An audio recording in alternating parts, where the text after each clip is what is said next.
Well, joining us now, some of the young war fighters of the Indian Air Force, combat pilots who would actually take the light combat helicopter to war if required. Thanks very much, all of you, for being with us. Tell us a little bit about Atmanirbharta, how it's not just rhetoric. In the case of this helicopter, it's actually something that's worked out. Yep. Okay. LCH is a shining example of self-dependence in the defense sector. So, with the induction of this lethal platform in our Air Force, today as a nation we stand in the select group of 7 countries who have shown their capability in developing, designing and manufacturing attack helicopters.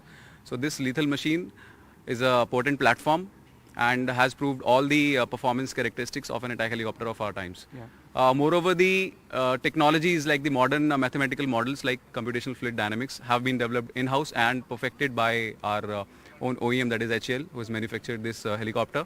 They have used composites in building most of the parts like airframe, transmission and armor protection. Right. Also, the rotor blades have been developed in-house. Mm-hmm. So yes, it is a huge leap in the critical defense development for our nation. It's got rigid rotors, right? What do rigid rotors do?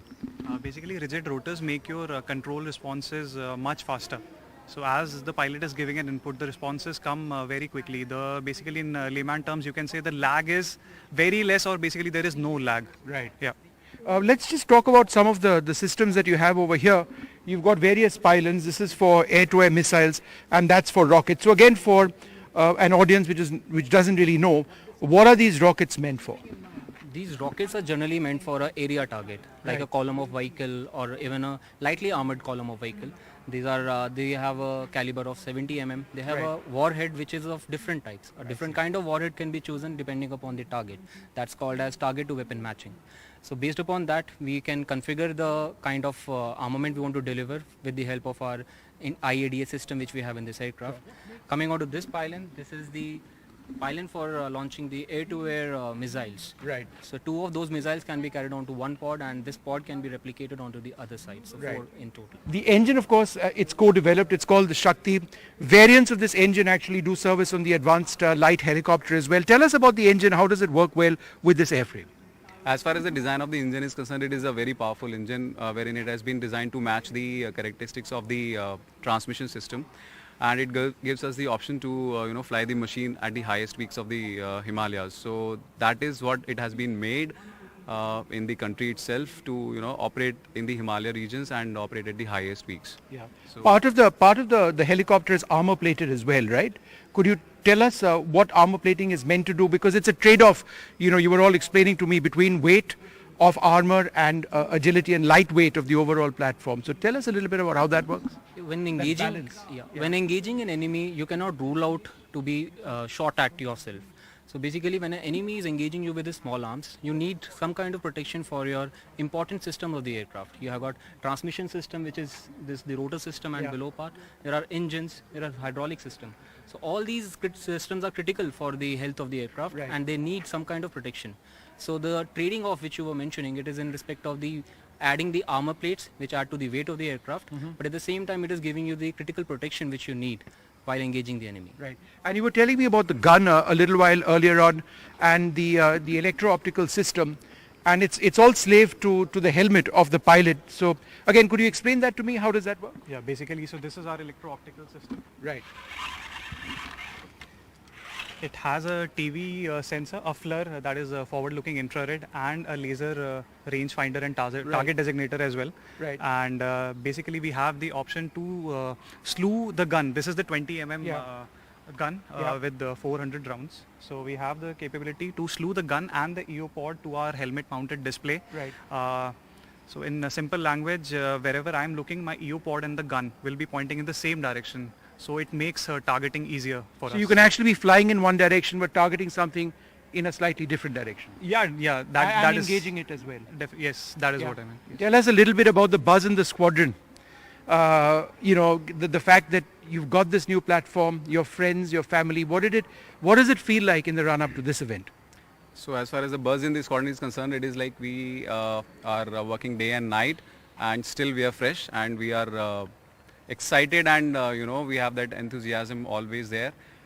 So we are working towards operationalizing the platform at the earliest. For that we have got pilots from different streams. So we have a varied experience in our kitty that we are utilizing well.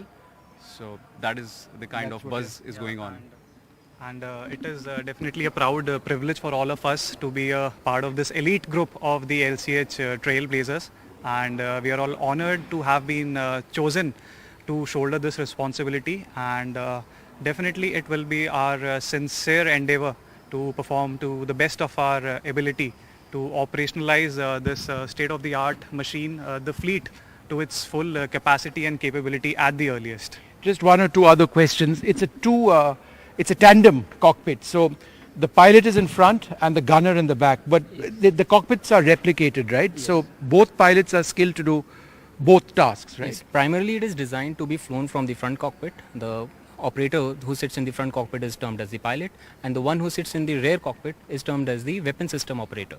So, but as the eventuality may arise wherein the rear pilot may need to fly, and the front pilot may need to engage the targets. Hence, with that point of view, the controls have been replicated, and not only the flying controls but also the controls to engage the armament. Right. So both the pilots are fully capable, and they are trained. Our syllabus is also constructed in such a way that we fly from both the cockpits to have adequate experience and expertise in doing both the things. Yeah. A final question to you and to you, if you like. What does it feel like to fly this? Well, flying this aircraft, it feels amazing. It is a lean, mean machine, and the experience of flying this aircraft, the feeling, it is absolutely unmatched. I've flown a few aircraft before this one, but none like this one. But it's like a Formula One racer compared to those helicopters. Trust me, it's nothing like that. It's way better. All right. How about you? The feel as a pilot. Piloting this kind of aircraft is a easy, dream. difficult? It's both at the same time. Right. If you ask me, it is easy for me, but for a new incumbent it will be slightly difficult, but it can always be mastered. Right. Piloting this kind of aircraft is a dream come true for any combat aviator. This aircraft has got the state-of-the-art nav system and attack system, which not only makes flying this aircraft as a privilege and a good kind of experience, but at the same time delivering the armament becomes an exhilarating experience. Right. So if I have to put in the words of the yesteryear's boxer, it flies like a It floats like a butterfly. floats like a butterfly and it stings like a bee. Yeah, I can imagine. Thank you, gentlemen, very much for being with us. Well, there you have it. Some squadron pilots, the rail war fighters of the IAF, talking about the light combat helicopter.